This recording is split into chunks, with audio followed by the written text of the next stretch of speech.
नमस्कार, स्वागत है आप सभी का अपने प्लेटफॉर्म कैरियर टीवी पर। तो जैसा कि आज हम लोग SSC, GD, NTPC, group D, RPF आदि एग्जामों के लिए प्रैक्टिस सेट को हल कर रहे हैं सुपर सीरीज के अंतर्गत। तो उसी श्रृंखला में आज फिर भैया हम लोग एक नया प्रैक्टिस सेट हल करने वाले हैं। तो आप लोगों का ज्यादा वक्त ना लेते हुए शुरू करेंगे। सबसे पहली बात तो बताएंगे आप लोग कि नौटंकी का संबंध किस राज्य से है। नौटंकी नृत्य है, इसका संबंध किस राज्य से है, आप लोग बता सकते हैं क्या? नौटंकी का संबंध किस राज्य से है? सभी लोग कमेंट करके बताएंगे फटाफट। सभी लोग बताएंगे कमेंट करके कि नौटंकी जो है इसका संबंध किस राज्य से है। क्या भैया राजस्थान से है, महाराष्ट्र, उत्तर प्रदेश, गुजरात? तो सभी लोगों का आंसर आना चाहिए कि सर जो हमारा नौटंकी है इसका संबंध किससे है? उत्तर प्रदेश से है। नौटंकी का संबंध कहां से हो जाएगा? उत्तर प्रदेश से हो जाएगा, आपको ध्यान रखना है। अब बात करें यहीं पर कि भैया हमारा राजस्थान, तो राजस्थान के संबंधित नृत्य कौन कौन से हैं? तो आपको कौन सा बताना है? पहला आपका बताना है चोंग, झूमर। आपको ये लिख लेना है, इसमें क्या लिखेंगे? चोंग, चोंग है, झूमर है, कालबेलिया। ये सभी चीजें क्लियर हैं क्या भैया? चोंग, झूमर, कालबेलिया, ये तीन क्लियर हो गए आपके। अब यहां पर बात करो कि महाराष्ट्र, तो भैया अगर बात आती है महाराष्ट्र की तब आपका राइट आंसर आना चाहिए कि सर इसका क्या हो जाएगा? इसका जो प्रसिद्ध है वो कौन सा नृत्य? लावड़ी नृत्य। अगर गुजरात का नृत्य पूछता है तो गुजरात का आपका बताना होगा जो सबसे प्रसिद्ध रहता है यहाँ का नृत्य, उसका नाम है भैया गरबा।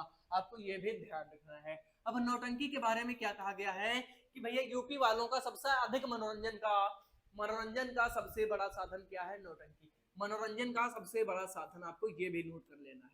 मनोरंजन का सबसे बड़ा साधन, मनोरंजन का मनोरंजन का सबसे बड़ा साधन, समझ में आ रहा भैया? मनोरंजन का सबसे बड़ा साधन। अगर बात करें कि मनोरंजन का सबसे बड़ा साधन कौन सा है और उसमें नौटंकी अगर ऑप्शन में है तो आप लोग नौटंकी को बिल्कुल टिक करके आगे निकल जाना, बिल्कुल राइट आंसर हो जाएगा, कोई दिक्कत नहीं लेने का। ये चीज क्लियर हो गई। यहाँ पर बढ़ते हैं क्वेश्चन नंबर 2। पहला क्वेश्चन सभी को समझ में आया क्या? अगर समझ में आया तो एक बार कमेंट बॉक्स में हम सब करके बताएंगे सभी लोग। अगला बात करेंगे, देखनी किस भारतीय राज्य से संबंधित नृत्य है? भैया एक नृत्य है जिसका नाम है देखनी नृत्य। तो देखनी नृत्य का संबंध किस भारतीय राज्य से है? आप लोग बताओ। जो देखनी नृत्य है इसका संबंध किस भारतीय राज्य से है? आपका राइट आंसर बिल्कुल सही आना चाहिए। तो इसका संबंध भैया कहां से है? गोवा से है। आपको याद रखना है। गोवा में किसके द्वारा? ईसाई लड़कियों के द्वारा किया जाता है। ईसाई धर्म की लड़कियों के द्वारा ये किया जाता है। ईसाई धर्म की लड़कियों के द्वारा,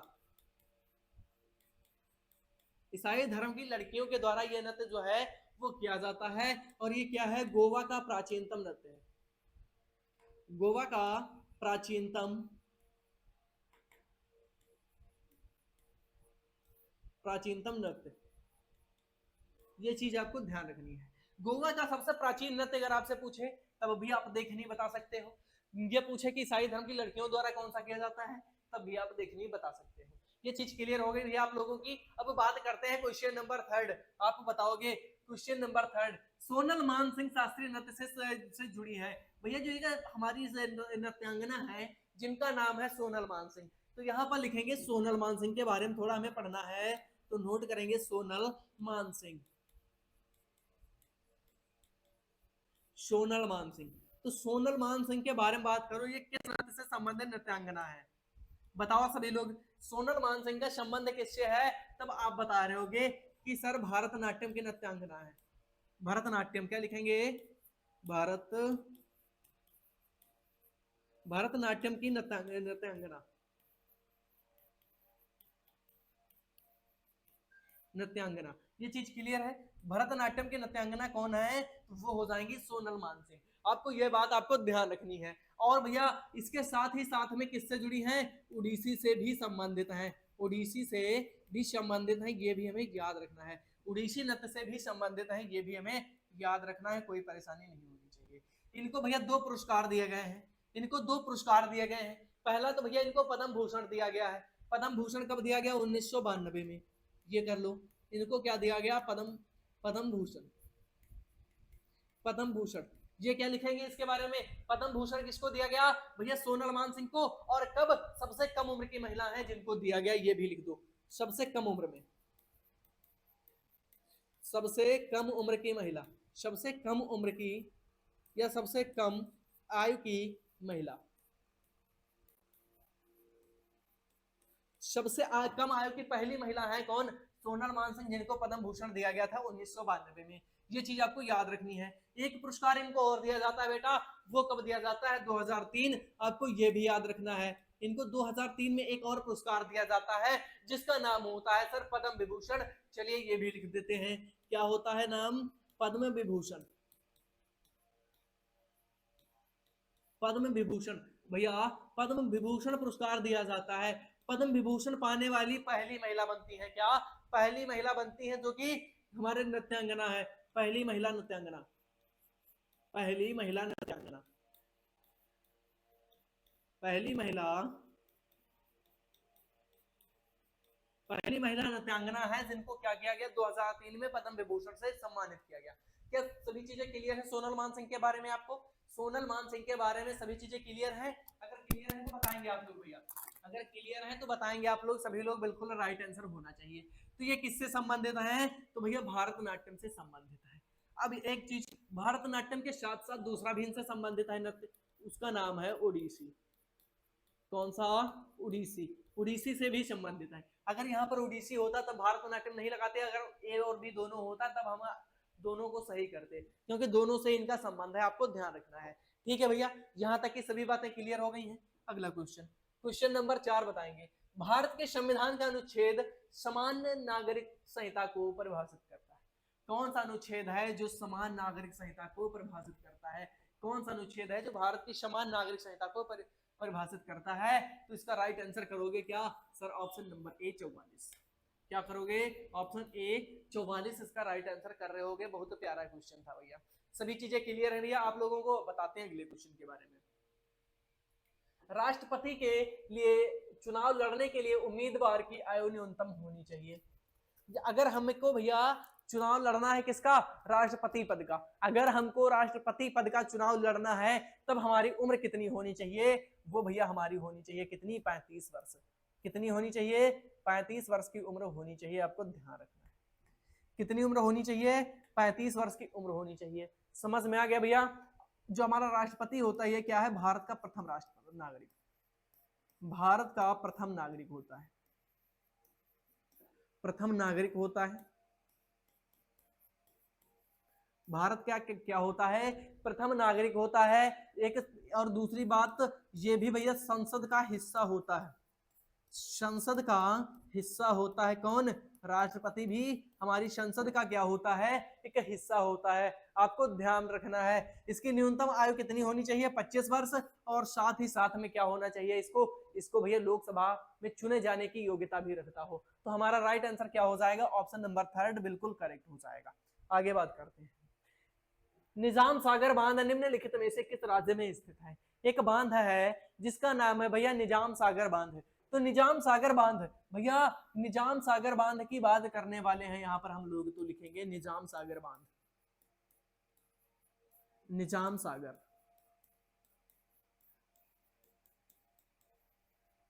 निजाम सागर बांध के बारे में बात करेंगे तो सबसे पहली बात यही आती है कि सर जो निजाम सागर है ये स्थित कहां पर है?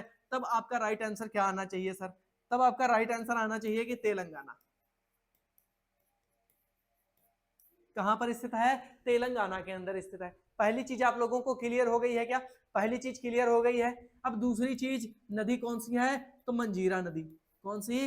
मंजीरा नदी पर स्थित है।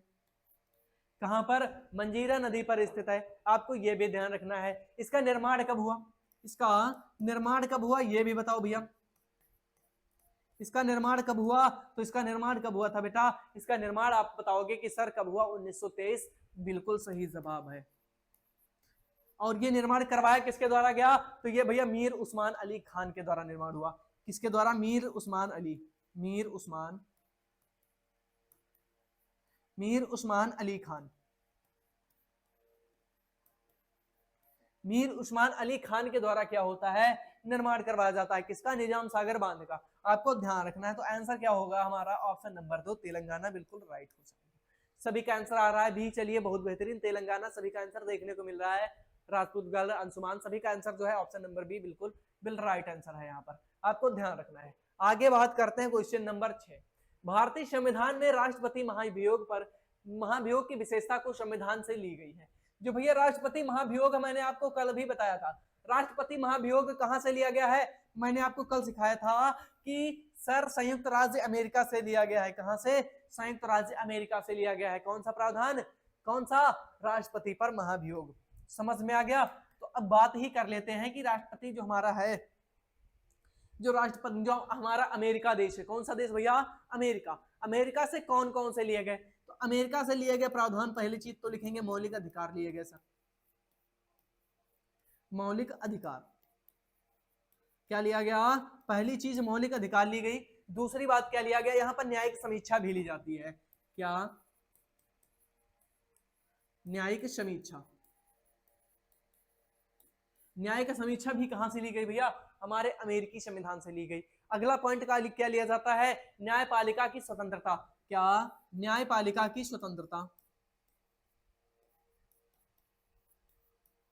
जो भैया हमारी न्यायपालिका होगी उसकी स्वतंत्रता भी कहां से ली जाती है? न्यायपालिका की स्वतंत्रता। और उपराष्ट्रपति का पद, ये आपने इतने याद रखने हैं भैया। उपराष्ट्रपति का पद ये कहां से लिए गए हैं? ये भैया हमारे अमेरिका के संविधान से लिए गए हैं, आपको याद रखनी है। ये सभी चीजें क्लियर हो गई हैं, तो एक बार बता देंगे कि सर सभी चीजें क्लियर हैं।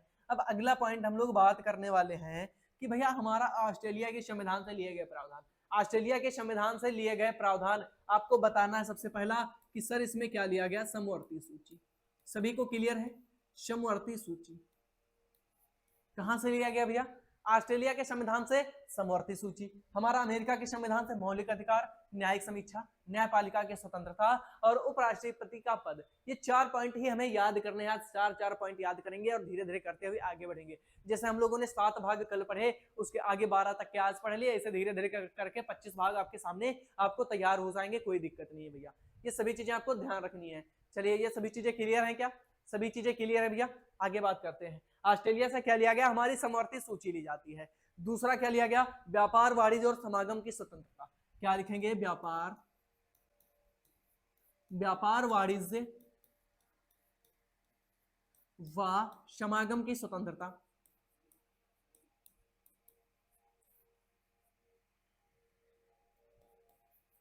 समागम की स्वतंत्रता, समागम की स्वतंत्रता 2 हो गए हमारे। अगला प्रावधान कौन सा लिया जाता है ऑस्ट्रेलिया से? क्या कोई बता सकता है भैया? क्या कोई बता सकता है? एक बहुत ही मोस्ट प्रावधान है, वो क्या है? संसद के दोनों सदनों की संयुक्त बैठक। संसद के दोनों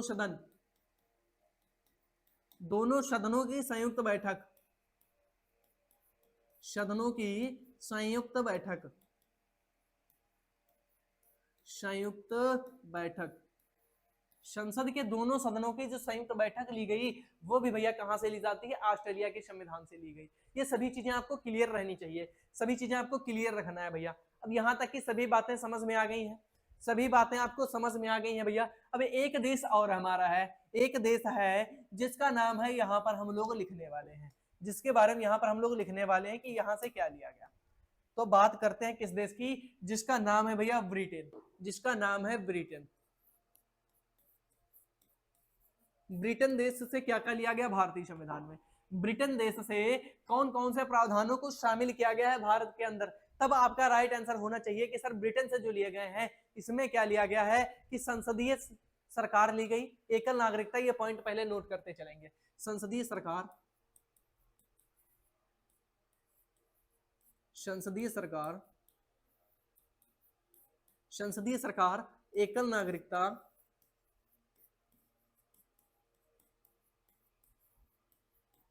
और कौन सा प्रावधान लिया गया?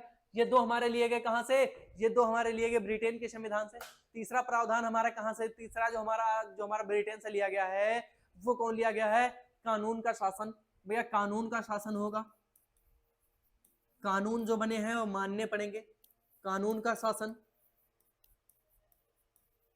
अगला पॉइंट हम लोग क्या नोट कर रहे होंगे? नेक्स्ट पॉइंट हम लोग क्या नोट करेंगे? अगला पॉइंट अगर हमारा हो जाएगा तो एक और पॉइंट लिख लेंगे, बस कैबिनेट प्रणाली। कैबिनेट प्रणाली, कैबिनेट प्रणाली, ये चीजें क्लियर हो गई भैया। हमारा ऑस्ट्रेलिया, संयुक्त राज्य अमेरिका और ब्रिटेन, ये सभी चीजें आपको क्लियर हैं? अगर क्लियर हैं तो एक बार बताएंगे आप लोग, क्लियर हैं तो एक बार बताएंगे सभी साथी कि क्लियर हैं, आगे बढ़ते हैं।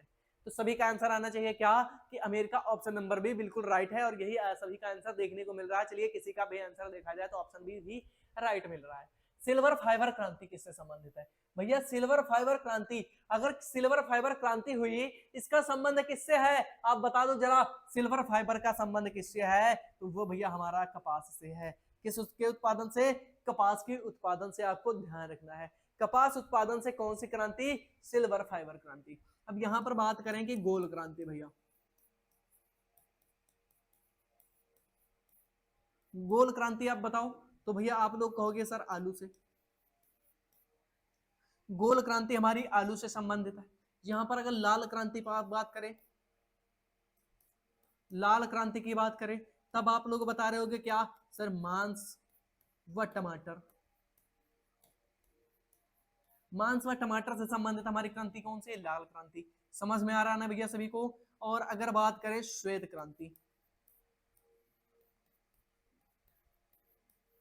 अगर श्वेत क्रांति की बात करेंगे तब आप बताओगे कि सर दुग्ध उत्पादन से संबंधित, दुग्ध उत्पादन को बढ़ाने के लिए चलाई गई दुग्ध उत्पादन। अब यहां पर एक क्रांति आती है जिसका नाम है हरित क्रांति। हरित क्रांति ये भैया हमारा खाद्यान्न उत्पादन से संबंधित है, खाद्यान्न उत्पादन से। ये सभी चीजें क्लियर हैं आप लोगों की क्या? ये सभी चीजें जो हमारी चार क्रांतियां हैं ये बहुत ही इंपॉर्टेंट क्रांतियां हैं। आपकी क्लियर हैं क्या? आपकी क्लियर हैं? चलिए आगे बात करते हैं। नेक्स्ट क्वेश्चन, निम्नलिखित में से कौन सा देश ब्रिक्स का सदस्य नहीं है? ब्रिक्स का सदस्य नहीं है भैया। ये ब्रिक्स क्या होता है? ये ब्रिक्स क्या होता है और ब्रिक्स का सदस्य नहीं है? तो सबसे पहली चीज ब्रिक्स के सदस्यों के बारे में बात करेंगे हम लोग। ब्रिक्स के सदस्य, इसके सदस्य कौन कौन से हैं ये बात करते हैं हम लोग। ब्रिक्स के सदस्य कौन कौन से हैं ये चीजें यहां पर हम लोग नोट करेंगे कि हमारा जो ब्रिक्स है इसके सदस्य कौन से हैं। तो इसमें भैया हमारा कौन सा है? ब्राजील है, भारत है, रूस है। ये तीन हमारे हो गए, ब्राजील, भारत, रूस। अगला हमारा कौन सा है भैया? चीन भी इसमें शामिल है, चीन भी शामिल है भैया इसमें हमारा। एक अफ्रीका भी शामिल है, दक्षिण अफ्रीका भी शामिल है भैया,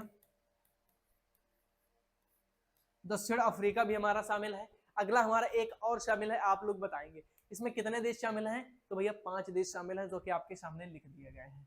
तो आप लोग बताओ कि 5 जो हमारा ब्रिक्स में शामिल है कितने देश? 5 देश। कौन कौन से? ब्राजील, भारत, रूस, चीन और दक्षिण अफ्रीका। ये चीजें क्लियर हैं आपकी? 5 देश ब्रिक्स में शामिल है। तो कौन सा शामिल नहीं है? तो भैया हमारा जो भूटान है ये ब्रिक्स में शामिल नहीं है। आपको ध्यान रखना है, आपको ध्यान रखना है भैया बहुत बेहतरीन तरीके से। आगे की बात करते हैं। निम्नलिखित में से कौन the day I stopped drinking milk, एक पुस्तक है बेटा। पुस्तक का नाम क्या है? The day I stopped drinking milk. The day I stopped drinking milk पुस्तक के लेखक हैं। पुस्तक जो है the day I stopped drinking milk, इसके लेखक कौन है आपको बताना है भैया। इसका राइट आंसर, इसके राइट आंसर कौन सा हो जाएगा आपको बता देना है। इसका राइट आंसर क्या रहेगा? तो भैया इसका राइट आंसर सुधा मूर्ति, ऑप्शन नंबर 3 हमारा राइट हो जाएगा। सुधा मूर्ति बिल्कुल राइट हो जाएगा, आपको ध्यान रखना है। इनकी अन्य पुस्तकें कौन सी हैं भैया? इनकी जो अन्य पुस्तकें हैं इनके बारे में भी जान लेते हैं। पहली पुस्तक कौन सी है? The separate revenge. The separate revenge लिखो, the separate revenge. The separate revenge किसकी पुस्तक है? तो भैया सुधा मूर्ति की है। एक अगली इनकी पुस्तक the bird with the golden beaks. क्या? द बर्ड, क्या नाम है भैया? द बर्ड, क्या नाम है? The bird with the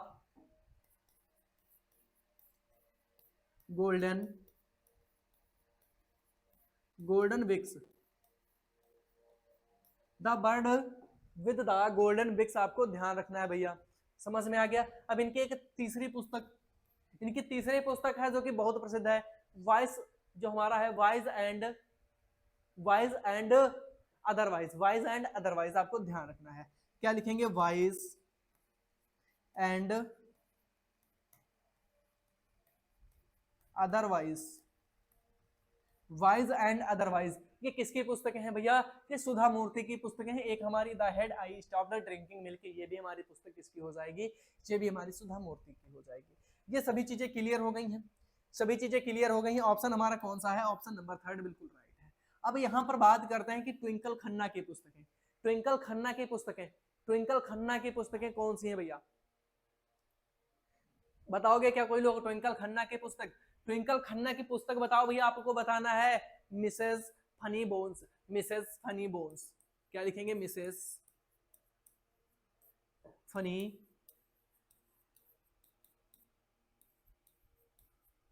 Mrs funny bones आपको ध्यान रखना है, मिसेस फनी बोन्स आपको ध्यान रखना है भैया। The legend of Lakshmi Prasad, एक और है the legend, the legend of the legend of Lakshmi प्रसाद।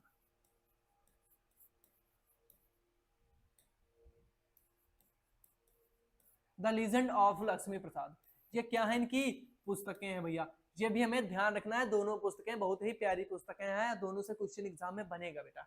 अगली बात करते हैं, राष्ट्रीय मतदाता दिवस को मनाया जाता है। राष्ट्रीय मतदाता दिवस कब मनाया जाता है? तो भैया राष्ट्रीय मतदाता दिवस कब मनाया जाता है? 25 जनवरी को मनाया जाता है, आपको ध्यान रखना है। राष्ट्रीय मतदाता दिवस कब मनाया जाता है? 25 जनवरी को मनाया जाता है, आपको ध्यान रखना है। अब यहाँ पर बात करते हैं कि चुनाव आयोग, चुनाव आयोग, चुनाव आयोग का गठन कब हुआ था भैया? बताएगा क्या कोई? चुनाव आयोग जो है इसका गठन कब किया गया? तो इसका गठन या इसकी स्थापना कब की गई? चुनाव आयोग का गठन कब किया गया? गठन का आयोग किया गया था भैया 1950 में, 1950 में इसका गठन किया जाता है। समझ में आ गया? दिनांक कौन सी थी? 25 जनवरी, 25 जनवरी 1950 को इसका गठन किया जाता है चुनाव आयोग का भैया। अब बात करेंगे राष्ट्रीय मतदाता दिवस, ये पहली बार कब मनाया गया बेटा? पहली बार, अगर पहली बार बात करें तो पहली बार कब मनाया गया था? 2011 में मनाया गया। ये बात हमें ध्यान रखनी है। सभी चीजें क्लियर हुई आप लोगों की? बताएंगे एक बार कमेंट बॉक्स में कि सर सभी चीजें क्लियर है, यहां तक की सभी चीजें हमारी क्लियर होती चली गई हैं। आगे की बात कर लेते हैं फिर हम लोग। 12 नंबर क्वेश्चन, निम्नलिखित में से कौन कथक के प्रतिपादक नहीं है? कथक के प्रतिपादक नहीं है, तब आपका राइट आंसर आना चाहिए कि सर किशन महाराज जो है ये कथक के प्रतिपादक नहीं है, कथक राज जो हमारा नृत्य है इसके प्रतिपादक नहीं है। तो ये क्या है? ये भैया एक प्रसिद्ध तबला वादक, प्रसिद्ध तबला वादक, प्रसिद्ध तबला वादक हैं। इनका संबंध कहां से है? तो बनारस घराने से, बनारस घराने से संबंधित है। कहां से हैं? तो ये बनारस घराना से संबंधित है, आपको ध्यान रखना है। अब यहां पर बात करेंगे कथक के प्रतिपादक, कथक के प्रतिपादक, कथक के प्रतिपादक आप लोग बताएंगे सभी, कथक के प्रतिपादक आप लोग बताएंगे, कथक के प्रतिपादक सभी साथी बताएंगे कौन कौन है। तो कथक के प्रतिपादक कौन है? तो भैया हमारे शंभू महाराज, शंभू, शंभू महाराज, बिरजू महाराज,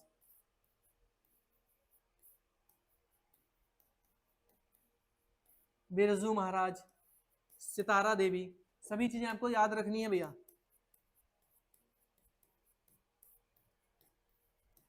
सितारा देवी, लच्छू महाराज,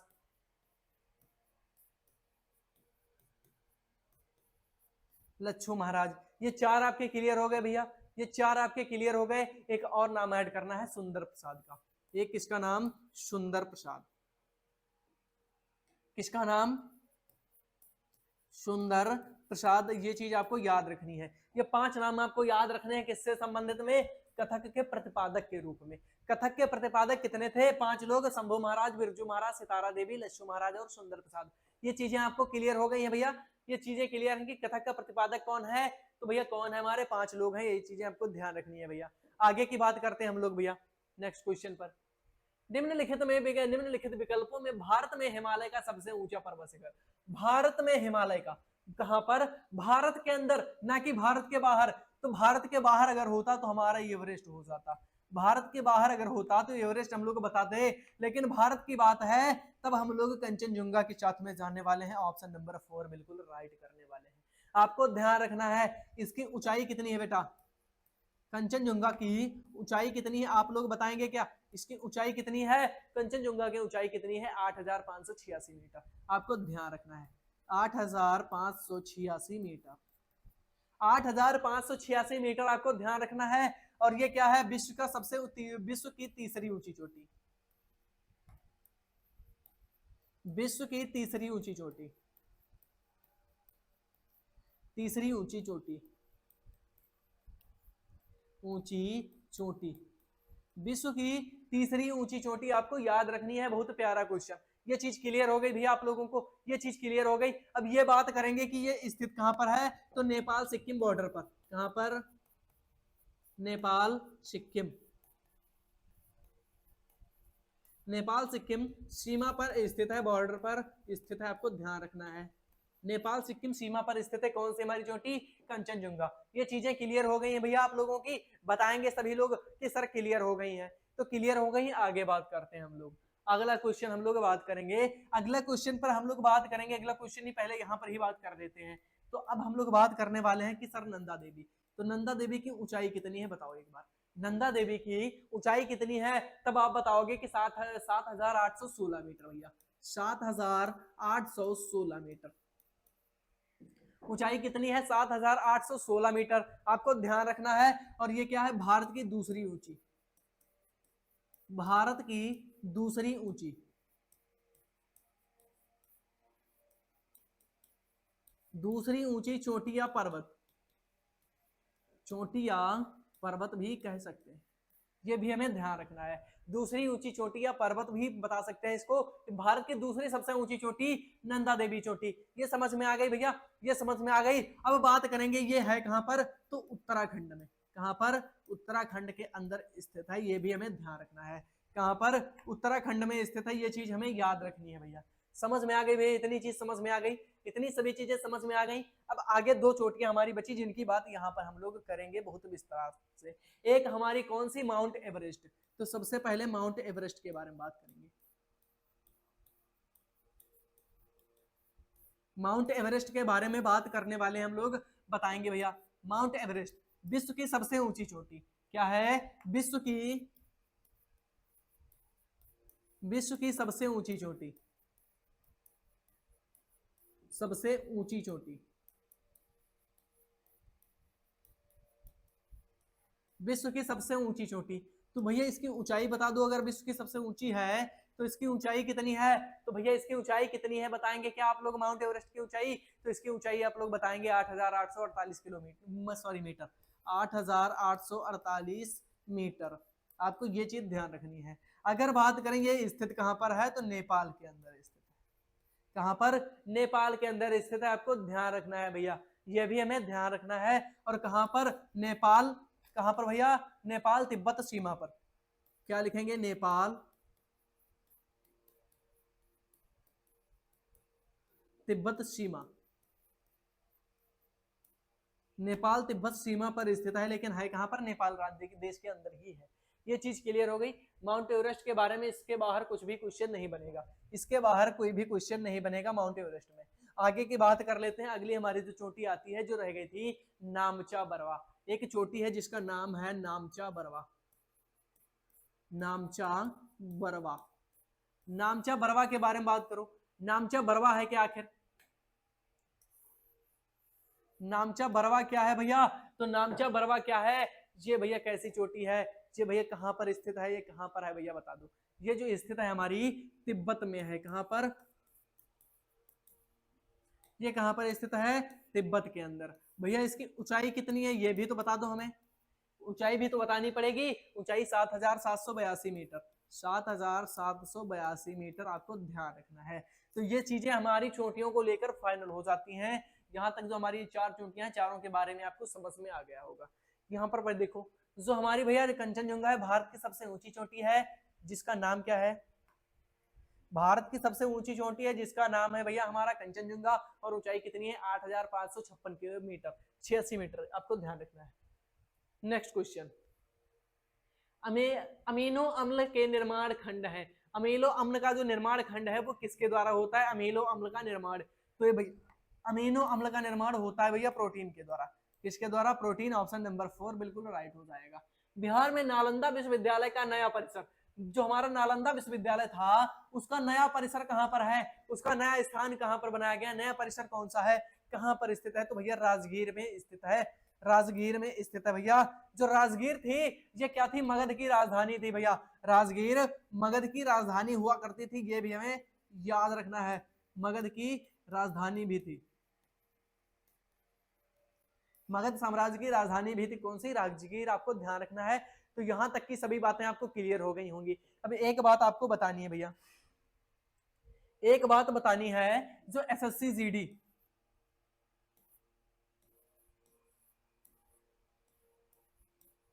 एसएससी जीडी 2025 के लिए जो हमारा चयन बैच, कौन सा बैच?